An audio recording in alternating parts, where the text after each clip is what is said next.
honey? Not yet. What did you think?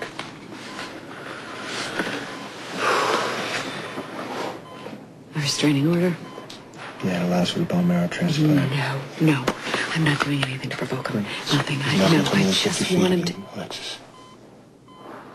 I don't want to provoke him. I just want him to leave us alone. That's all. We have to think of something else.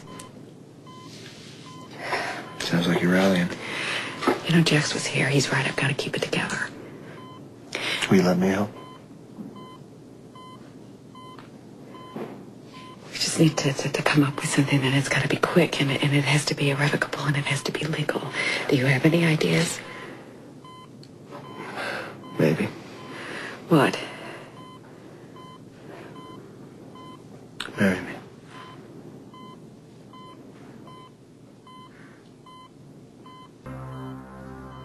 Marry me.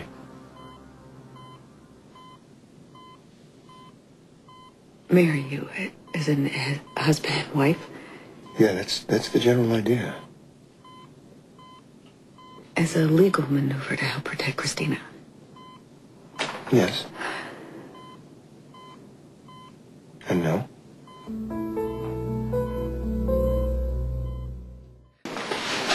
You're right.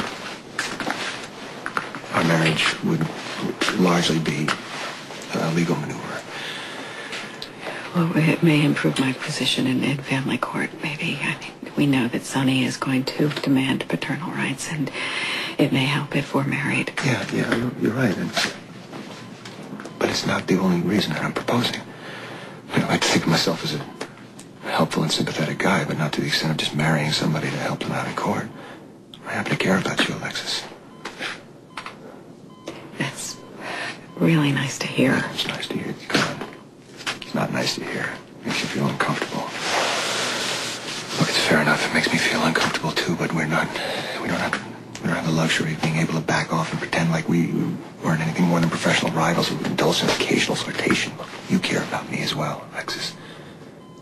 You need me. I do. But we wouldn't be contemplating this if I weren't facing a custody battle with your brother. We wouldn't be contemplating this. We wouldn't be contemplating this now. We wouldn't be contemplating this in, 6 months, a year from now. We would never be contemplating it because you'd be too disconcerted with the thought of intimacy and commitment that you'd be running in the other direction. We don't have that option. If you want to save your daughter, you're going to have to find a way to trust me. All right, I'll marry you. On one condition.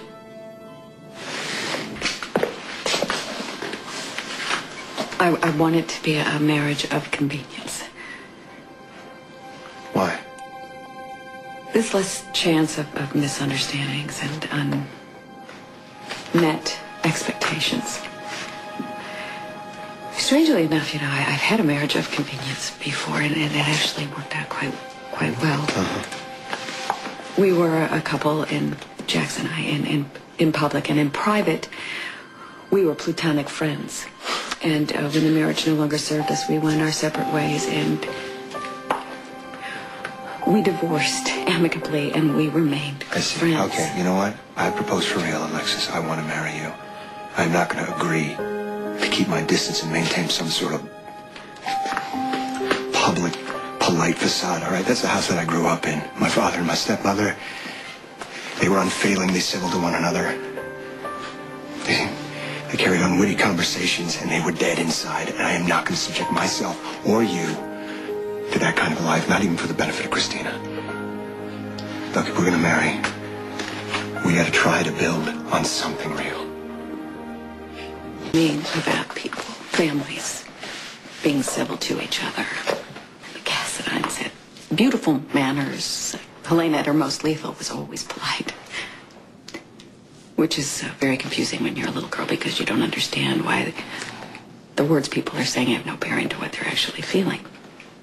So you struggle with that, and then, you know, you adapt to it because you have no choice. And then eventually you become proficient at it yourself. Yeah, and you talk around what you feel.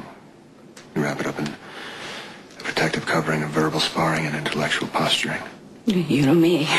I was actually talking about myself, Alexis. Look, I learned very early on in my life that nobody was going to love me because I wanted them to. I had to be smart. I had to be a winner. I became a goal unto itself. Look, I had to be the brightest. I had to be the most successful. In that way, I wouldn't need anybody. I wouldn't get hurt. Now, judging from our conversations that we've had before, I think that happened to you as well. It's a little more gothic than that. But yeah. It's kind of a coping mechanism run amok.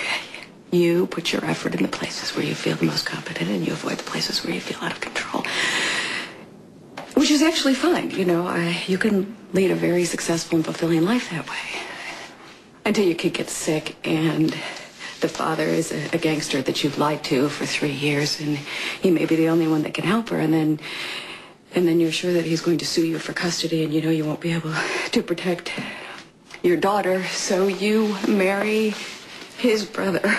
And then you realize that your coping mechanisms have been an utter failure, and the control that you've always taken so much pride in is an illusion because you're just terrified. I'm just terrified. I'm terrified of her, of him taking her, of you. And I'm so tired. You're not alone. You're not alone, Alexis. You have me. We're in this together. I don't want to be alone anymore.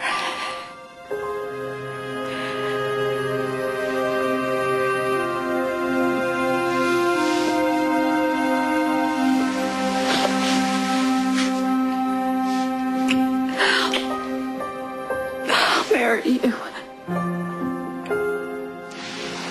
No conditions.